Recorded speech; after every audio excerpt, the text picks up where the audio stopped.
Agora eu vou discorrer sobre os reflexos nos contratos advindos da pandemia do coronavírus. Estamos no momento realmente atravessando essa situação de força maior e isso demanda uma repercussão muito grande em qualquer tipo de contrato, seja imobiliário, seja contratos de financiamento bancários, seja de imóveis, de automóveis, contratos de compra e venda, de prestação de serviços, enfim, todas as naturezas de contrato. E é isso que nós vamos abordar nesse vídeo, de acordo com esse roteiro que está consolidado nesse mapa mental em tela, que está disponível para aqueles que se interessarem, seguindo as instruções abaixo. Então vamos começar a nossa abordagem, que justamente atende para todos aqueles que possuem contratos. Sejam contratos de empréstimo bancário, financiamento de imóvel, financiamento de automóvel, contrato de prestação de serviços, a exemplo de execução de uma obra de engenharia, não é? Com fornecimento de mão de obra e materiais ou não, entre inúmeras outras modalidades de prestação de serviços, contratos de fornecimento de insumos, compra e venda, materiais, entre outros. Nesse contexto que estamos atravessando da pandemia do coronavírus, estamos em um estado imprevisível, um estado que ninguém poderia imaginar que acontecesse, que enseja a hipótese de estado de força maior. Veio a medida provisória 927, já nesse sentido, que estabeleceu que essa MP se aplica durante o estado de calamidade pública, que é justamente esses efeitos da calamidade pública e eventualmente da força maior estão já decretados e valendo até 31 de dezembro de 2020. E para fins trabalhistas, vem a MP, constitui hipótese de força maior nos termos do artigo 501 da CLT, que é justamente, entende-se como força maior todo acontecimento inevitável em relação à vontade do empregador e para a realização do qual este não concorreu direto ou indiretamente. Apesar de estar decretado para a questão trabalhista, é incontroverso na corrente majoritária que estamos em força maior para todos os outros efeitos, todas as outras áreas. Haja visto que o evento do coronavírus é imprevisível, nunca aconteceu, ninguém poderia esperar. Então estamos na hipótese de um momento de força maior. Quais são os reflexos imediatos? Um turbilhão de incertezas, não é? Principalmente por não se saber de certo até quando vai esse momento e quais os seus efeitos, tanto momentâneos como extemporâneos, qual seja, depois que passar o momento, com a paralisia da economia em grande proporção, gerando um impacto drástico e determinante nas relações contratuais. E aí que eu vou entrar, para você que tem um contrato, seja de que natureza for, você vai tentar perceber algo aqui para você se subsidiar, claro, sempre ressaltando que você deve consultar o seu advogado para qualquer postulação que venha a fazer, seja administrativa ou seja no contencioso. Trata-se apenas de uma visão do momento. Então, esse momento de força maior enseja a necessidade de renegociações contratuais. Haja visto que ocorreu um fato imprevisível, que está conectamente interligado com o caso fortuito e força maior. Com esse cenário, como dito, de absoluta e completa incerteza, com reflexo quanto à regularidade e cumprimento de obrigações contratuais assumidas. E é muito importante parar nesse ponto para se estabelecer que, a partir de 20 de março, mais precisamente 23 de março desse ano, está caracterizado um estado extraordinário de força maior, de calamidade pública, com reflexos nas obrigações contratuais, trazendo à tela a aplicação dos institutos da teoria da imprevisão, que advém do Código Civil Brasileiro, do caso fortuito e força maior, da mesma forma. Que, na verdade, a teoria da imprevisão, ela se evidencia, ela emerge de uma situação de caso fortuito e força maior. No âmbito da força obrigatória dos contratos, sua relativização. Relembrando, contrato assinou, está assinado, está valendo? Sim. No entanto, se aquelas condições que foram compactuadas quando de sua celebração, durante a execução do contrato, permanecerem incólumes. No entanto, em hipóteses tal como os casos imprevisíveis e de força maior, o legislador já veio prever a relativização do pacto contratual, ensejando a teoria da imprevisão.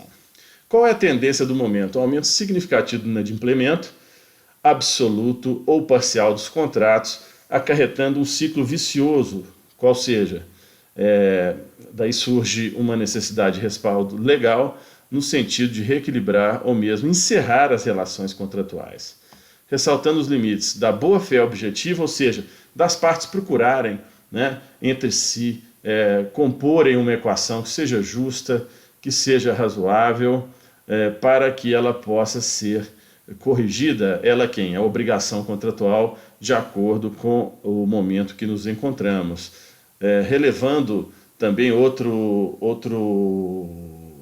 conceito do Código Civil Brasileiro de 2002, é a finalidade econômica e social dos contratos para efeito de preservação das empresas e dos empregos, do bem comum, da arrecadação do fisco dos entes governamentais e manutenção da cadeia econômica do país.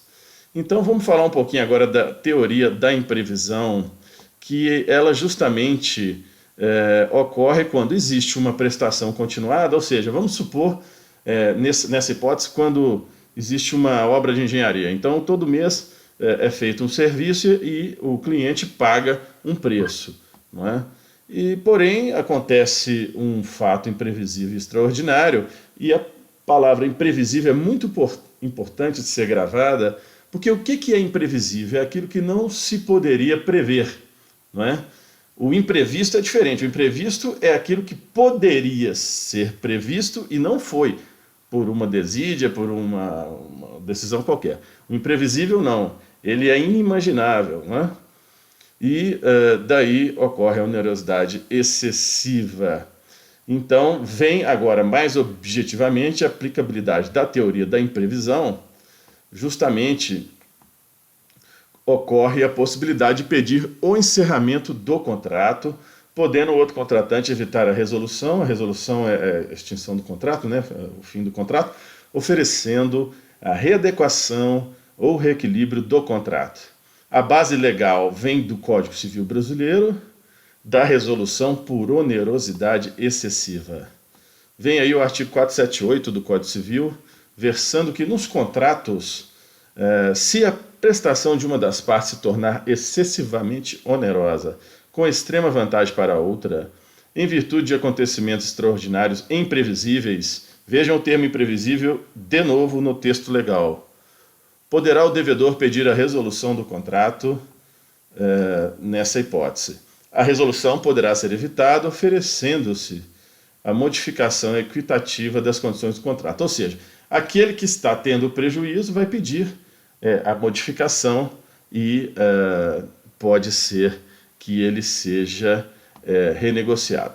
Se no contrato as obrigações couberem apenas uma das partes, poderá ela pleitear que sua prestação seja reduzida ou alterado o modo de executá-la, a fim de evitar a onerosidade excessiva. No caso, a aplicação da onerosidade excessiva, ela demanda um ajuste das duas partes. Haja visto que não tem que uma parte se culpar pelo advento do coronavírus. A culpa é de ninguém, então ninguém diretamente tem o dever de indenizar, não é? O que se deve se buscar é uma composição entre as partes. Quando, por motivos imprevisíveis, sobrevier desproporção manifesta entre o valor da prestação devida e o de momento de sua execução, então poderá o juiz corrigi-lo, inclusive. Associação com ocorrência de caso fortuito e força maior. O efeito imediato é afastar os efeitos da mora. O que é a mora? A mora são aquele estado que uma das partes não cumpre uma obrigação que é sua, que é atinente. Então, ocorre, por exemplo, no caso do vencimento de uma prestação. Uma pessoa está lá adquirir um automóvel e todo dia 10 tem que pagar a prestação. Não pagou no dia 10, então já começa a incidir multas, encargos moratórios, né, são juros. Então, nesse caso, em regra, afasta-se os efeitos da mora. No caso de impossibilidade de cumprimento da obrigação no seu vencimento, em virtude da hipótese de força maior, no caso coronavírus, ensejando o retardamento justificável do cumprimento da obrigação, que possibilita a suspensão da obrigação contratual. Então isso está acontecendo no momento, os bancos estão suspendendo pagamentos de empréstimos por 2 ou 3 meses, e isso vai se perdurar dependendo do que acontecer, né, com esse momento, se estender mais, isso pode ser estendido, justamente por causa dessa orientação legal. Ou então a própria prorrogação, ou uma coisa e outra, suspende e prorroga. Muitos bancos estão aumentando 3 parcelas ou diluindo nas finais, enfim, isso aí é uma situação já como exaurimento, até que cesse os efeitos inevitáveis da pandemia. Qual é a regra ordinária na execução dos contratos? O devedor é considerado em mora de pleno direito na hipótese de não cumprimento da obrigação e seu vencimento. Vamos supor agora, mudando um pouquinho só para contextualizar, numa obra de engenharia. Então, a construtora fez uma parede. O cliente tem que pagar essa parede. Então, se o cliente não paga a parede, existe o inadimplemento, que coloca o em mora, não é?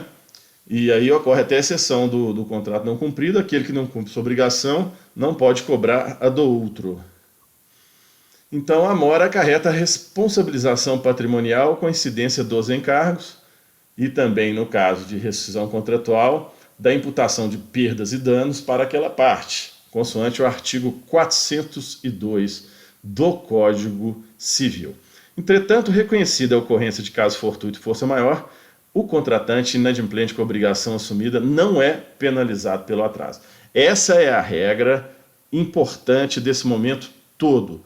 O atraso no cumprimento da obrigação, em regra, não penaliza aquele que atrasou. Em regra, por quê?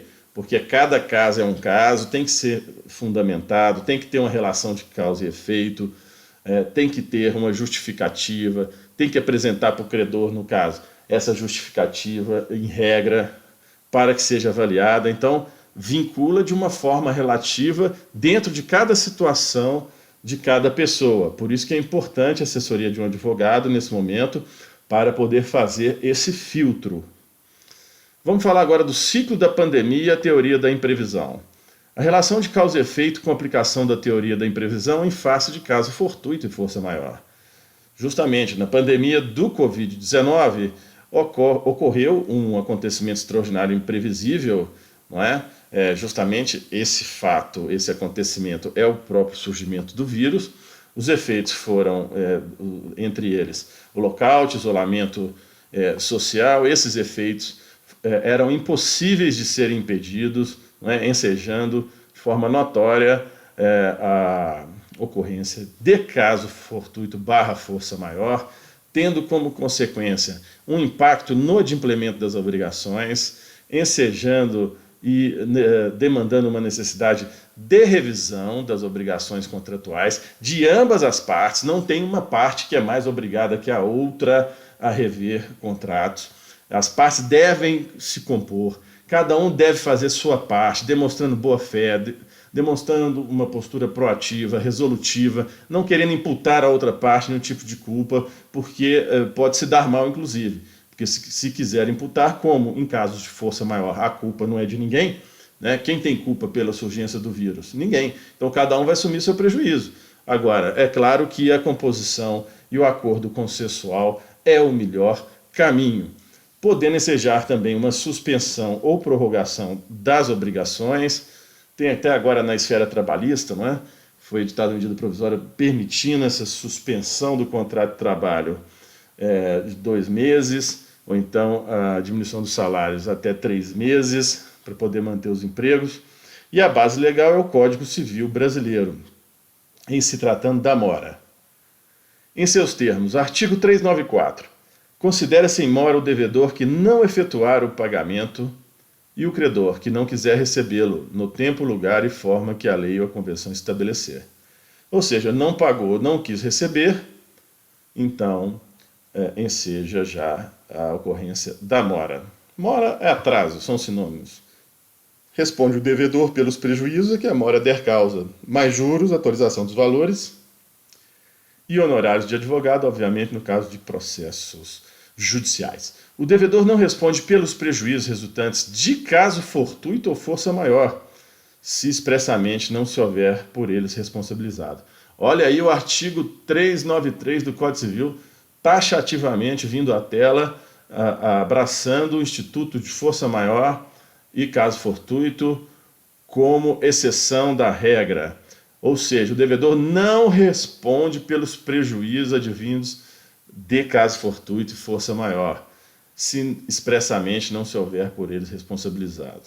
É muito importante, eu quero parar nesse ponto, para interpretar que, no caso de um contrato prevê que, na cláusula lá que falar de caso fortuito ou força maior, que a parte não se responsabiliza, mesmo assim essa cláusula pode cair. Pode cair na justiça e tentar a nulidade dessa cláusula. Porque, em tese, ninguém pode se condenar a um autoflagelo, a um empobrecimento, sem saber o que vai acontecer. Mas também, novamente, o aconselhamento é procurar necessariamente um advogado para avaliar caso a caso. Vem no parágrafo único do artigo 393, o caso fortuito de força maior verifique-se no fato necessário cujos efeitos não era possível evitar ou impedir. Parece que foi escrito até para o coronavírus, não é verdade? Da aplicabilidade dos institutos. A aplicação dos institutos e seus efeitos contratuais não são automáticos. É esse cuidado que tem que se ter. Deve ser implementado de forma responsável, transparente, de acordo com cada situação especificamente, analisado por um advogado, com o propósito da preservação do contrato, através de uma renegociação honesta, com retidão, com responsabilidade, com boa-fé objetiva, qual seja aquela boa-fé que consubstancia-se nos próprios atos das partes contratantes, para que seja promovido o reequilíbrio do contrato, até o termo, ao final dos efeitos da pandemia do Covid-19. Agora eu vou abrir aqui um capítulo especificamente com os efeitos na construção civil, mas de natureza geral serve alguns preceitos para todos os contratos. Então vamos falar aqui, por exemplo, o que está acontecendo em muitas obras é justamente a paralisia das obras, total ou parcial, com suspensão dos contratos dos trabalhadores, parcialmente ou totalmente. Ocorre uma oneração dos custos de parte a parte, tanto para clientes quanto para subcontratados, com o afetamento da cadeia de suprimentos também presente, qual seja, muitos fornecedores de matéria-prima, notadamente os internacionais, estão comprometidos, equipamentos também, muitos deles estão com problemas de fornecimento, produtos importados, como dito. Então, impactos difusos e abrangentes no âmbito dos projetos, obras de engenharia. Então, surge aí o quê? Uma polêmica em relação à remuneração de recursos ociosos, qual seja, equipamentos parados durante o período da pandemia vão ser pagos? Em regra, não devem ser pagos como contrato, porque é uma situação de força maior e, salvo disposição em contrato contratual e acordo entre as partes, quem alugou vai falar com aquele locador, olha, estamos em período de força maior e eu não vou poder pagar a sua máquina. Mas o importante é avisar e deixar claro antes que crie um problema e uma interpretação em duplicidade, não é? Então, daí vem a responsabilidade de todos os contratantes, não é? Cada um assumindo o seu prejuízo exclusivamente da pandemia, não é? Não tentando imputar culpa para outra parte, mas fazendo tudo o que pode para poder deixar muito claro o seu posicionamento para que não haja dupla interpretação em relação ao seu posicionamento. Das previsões nos contratos em casos específicos. Em regra, existem previsões contratuais a respeito da ocorrência, como dito, de caso fortuito de força maior, tem que ser verificado em cada contrato, ressaltando a possibilidade de questionar cláusula específica. Consultar advogado, falamos sobre isso, quer dizer, ninguém pode também se autocondenar a um prejuízo que não sabe o que é, não é? Então, existe também, no âmbito do Código Civil brasileiro, a previsão de suspensão, não é? No caso do empreiteiro, conforme o artigo 625 do Código Civil, está prevista expressamente a possibilidade de suspensão da obra pelo empreiteiro por motivo de força maior, com influência em toda a cadeia contratual do dono da obra e eventuais terceiros adquirentes. Ou seja, tem a regra geral do Código Civil, que já abraça todos os tipos de contratos entre particulares, não é? Cujas relações comerciais foram estabelecidas entre particulares, e também vem mais especificamente em se tratando de contratos de obras de engenharia. Nesses termos vem o artigo 625, versando que poderá o empreiteiro suspender a obra por culpa do dono ou por motivo de força maior. Então está aí mais claro, impossível, não é? Agora eu vou salientar um aspecto de extrema relevância, que é a produção de provas e evidências nesse período, não é? Haja visto que vai ocorrer muita polêmica, já está ocorrendo muita polêmica, então tem que se buscar um consenso, firmar esses entendimentos em comum entre as partes contratantes para não ter problemas de processos judiciais futuros, prejuízos, a empresa imaginar que é uma coisa e depois ser outra, se ver surpreendida pelo posicionamento da contraparte. Então, cada empresa deve fundamentar as relações de causa e efeito, não é? Entre os efeitos da pandemia e impactos no projeto. Por exemplo, paralisação de mão de obra, falta de matéria-prima, falta de equipamentos, os impactos no prazo. Então, em se tratando do planejamento, é muito importante esse controle, inclusive do escopo, dos custos, entre outros. Justamente nesse rebalanceamento contratual que vai existir, tem que haver uma reprogramação do planejamento, alinhando os novos cenários, quais sejam a fixação do marco temporal antes da pandemia, ou seja, o que aconteceu antes da pandemia permanece intocável. Se ocorreu algum inadimplemento de uma das partes contratantes, isso vai ter que ser ajustado, vai ter que ser remunerado, vai seguir o contrato, vamos dizer, de uma forma originária. Agora, depois da ocorrência da pandemia, na ordem de 20 de março, isso mudou. Aquele contrato já está relativizado, cravando incontroversamente o contexto de cada momento. Então, antes da pandemia, os efeitos permanecem conforme contratado. Depois da pandemia, a interpretação é relativa. E é importante, dentro dessa relativização da força obrigatória dos contratos, qual seja, que sejam feitos aditivos contratuais pelas partes. Qualquer mudança deve ser formalizada para não gerar interpretações ambíguas ou controversas, através de um contrato, de um instrumento específico, um termo aditivo, enfim, nada ficar sem uma expressa definição de ordem documental. Não podem pairar dúvidas para os contratantes, haja visto que os valores envolvidos e a responsabilidade é muito grande. Agora eu vou falar dos efeitos da força maior nas incorporações imobiliárias, aqueles também que compraram seus apartamentos, ou aquelas construtoras que estão também sofrendo com o inadimplemento, com o afetamento devido a atraso nas obras, seja do período da pandemia e seja da recessão posterior também da pandemia. Então, o que ocorre nesse caso no imobiliário?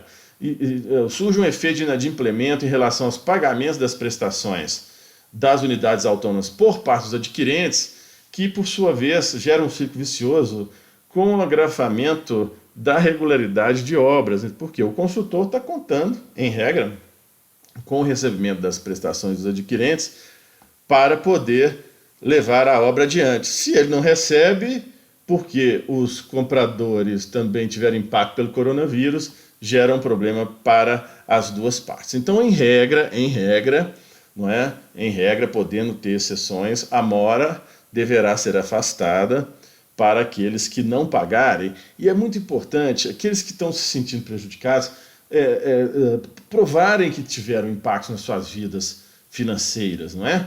Para pleitear junto àquele credor uma negociação a respeito.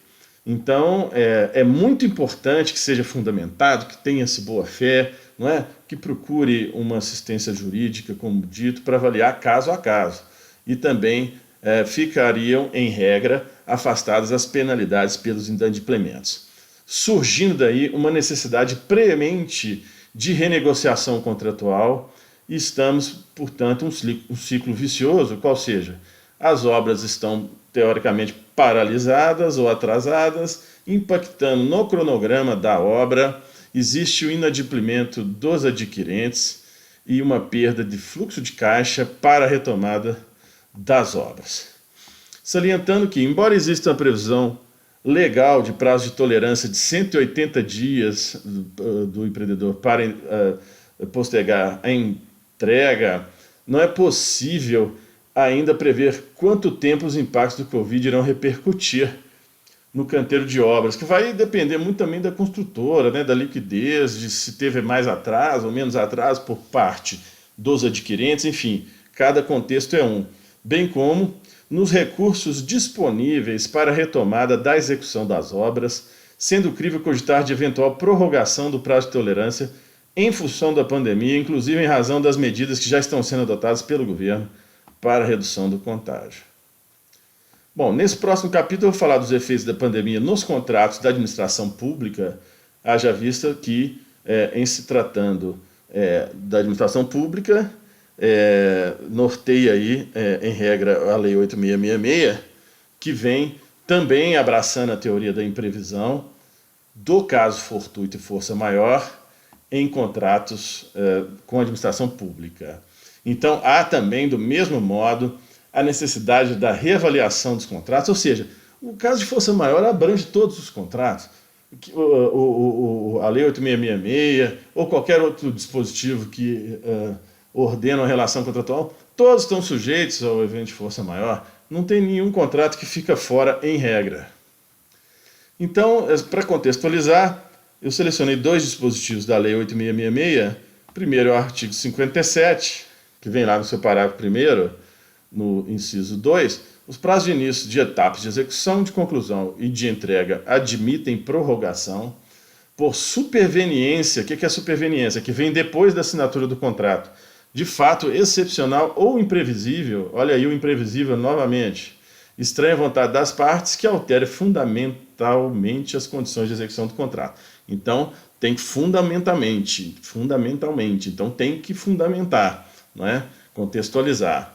Vem nessa mesma senda o artigo 65 da Lei 8.666, prevendo que, na hipótese de alteração dos contratos, poderão ser alterados com as devidas justificativas, ou seja, tem que fundamentar. Eu estou realçando esse aspecto, não é automático